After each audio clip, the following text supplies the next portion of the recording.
Gurugram news channel को subscribe करें और बेल दबाएं ताकि कोई खबर रह न जाए। नमस्कार, स्वागत है आपका गुरुग्राम न्यूज में, जहां हम दिखाते हैं खबरें सिर्फ आपके शहर की। वीरवार को गुरुग्राम के पटौदी रोड पर गाड़ोली गांव के पास एक शव मिलने से सनसनी फैल गई। जब पुलिस को मामले की सूचना दी गई तो पुलिस मौके पर पहुंची और मौके पर देखा तो मृतक की गाड़ी सड़क किनारे खड़ी हुई है और गाड़ी से मात्र 20 कदमों की दूरी पर एक व्यक्ति का शव पड़ा हुआ है। पुलिस ने जब शव के आइडेंटिटी कार्ड चेक किए तो उसकी पहचान मानेसर निवासी 46 वर्षीय रविंद्र यादव के रूप में हुई।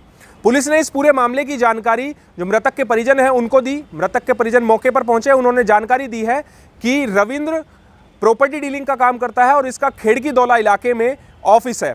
अब पुलिस पूरे मामले की जांच कर रही है। हमारे विशेष संवाददाता योगेश कुमार की ये स्पॉट से एक्सक्लूसिव रिपोर्ट देखिए। इस वक्त हम गुरुग्राम के पटौदी रोड पर हैं, जहां 46 वर्षीय रविंद्र नाम के प्रॉपर्टी डीलर की गोली मारकर हत्या कर दी गई। यही वो जगह है जहां रविंद्र का शव मिला और इससे 20 मीटर की दूरी पर रविंद्र की गाड़ी खड़ी हुई है। रिश्तेदारों का कहना है कि रविंद्र 11 बजे के आसपास घर के लिए निकला था, लेकिन सुबह तक घर नहीं पहुंचा। पुलिस के द्वारा घर वालों तक रविंद्र के हत्या की सूचना घर तक पहुंची। ये देखिए 20 मीटर की दूरी पर मात्र रविंद्र की गाड़ी खड़ी हुई है। ऐसा लगता है जैसे रविंद्र यहाँ पर किसी काम के लिए रुके थे, लेकिन मौका देखकर बदमाशों ने उनको गोली मार दी। फिलहाल यहाँ मौके पर सीआईए की टीम मौजूद है और वो सभी तथ्यों की जांच कर रही है।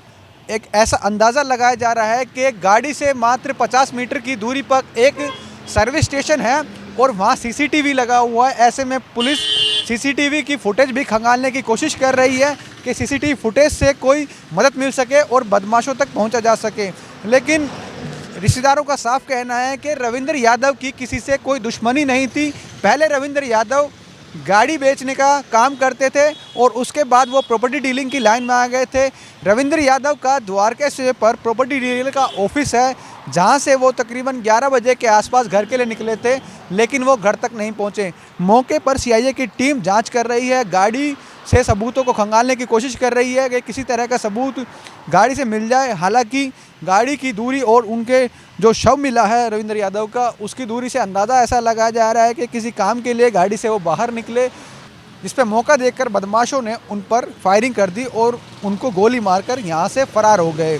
साइबर सिटी में गुरुग्राम पुलिस लगातार ये दावा करती है कि वो बदमाशों पर धरपकड़ कर रहे हैं। अलग अलग गैंगस्टरों को उन्होंने गिरफ्तार किया है और ये दावा करते हैं कि सुरक्षा के लिहाज से अब गुरुग्राम में क्राइम कम हो गया है। बावजूद इसके इस तरह की घटना से आप ये साफ अंदेशा लगा सकते हैं कि गुरुग्राम में सुरक्षा व्यवस्था किस तरह की है।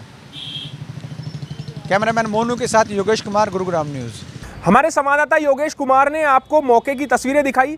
अब आपको रविंद्र के परिजन और गांव के ही कुछ लोगों की बातें सुनवाते हैं। रविंद्र यादव का ऑफिस दरअसल खेड़की दौला इलाके में है, जहां से ये प्रॉपर्टी डीलिंग का काम किया करता है। रोजाना की तरह रविंद्र अपने ऑफिस से रात को तकरीबन 10 साढ़े 10 बजे के आसपास निकलता है घर के लिए। कल बीती रात भी उसके साथी से उसकी फ़ोन पर बातचीत हो रही थी, लेकिन रात 11 बजे जब इन दोनों की आपस में बातचीत हो रही थी तो रविंद्र के साथी ने बताया है कि अचानक उसका फ़ोन डिस्कनेक्ट हो गया और ऐसा महसूस हुआ जैसे रविंद्र किसी सड़क हादसे का शिकार हो गया हो। इसके बाद रविंद्र का साथी खेड़की दौला थाने और मानेसर थाने में गया कि कहीं कोई सड़क हादसे की सूचना तो नहीं है, लेकिन रविंद्र का कुछ पता नहीं चल पाया।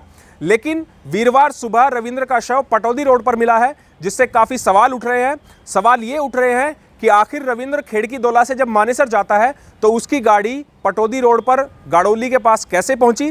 इससे दो एंगल जो है वो सामने निकल कर आ रहे हैं, जिस पर पुलिस जांच कर रही है। एक तो ये कि क्या रविंद्र का किसी ने अपहरण तो नहीं किया और अपहरण के बाद उसकी गोली मारकर हत्या तो नहीं कर दी, या फिर दूसरा एंगल ये हो सकता है कि रविंद्र किसी अपने जानकार के साथ जा रहा हो और कहा सुनी के बाद किसी रंजिश में उसकी हत्या कर दी गई हो। मैं घर पे था रात को, मेरे को ये पता पड़ा कि रविंद्र भाई घर पे नहीं पहुंचा है, तो मैंने उसके फ़ोन पर संपर्क करना चाहा। उसका फ़ोन स्विच ऑफ था, मेरे को नहीं मिला। मेरे को ये बताया गया कि वो यहाँ से ऑफिस से निकला है और फ़ोन पे बात हो रही थी उससे वीडियो कॉलिंग के ज़रिए, और एकदम ये आवाज़ आई कि जैसे कोई फ़ोन खोस लेता है। अब जैसे क्या हुआ और वो फ़ोन गिर गया और उसमें कर की आवाज़ आ रही थी। आने के बाद मेरे को मैसेज मिला कि भाई ऐसे ऐसी बात होगी, अभी वाटिका में आप जाके देखो भाई साहब के साथ कुछ ना कुछ घटना अंदेशा हो रहा है कि घटना घट गई है।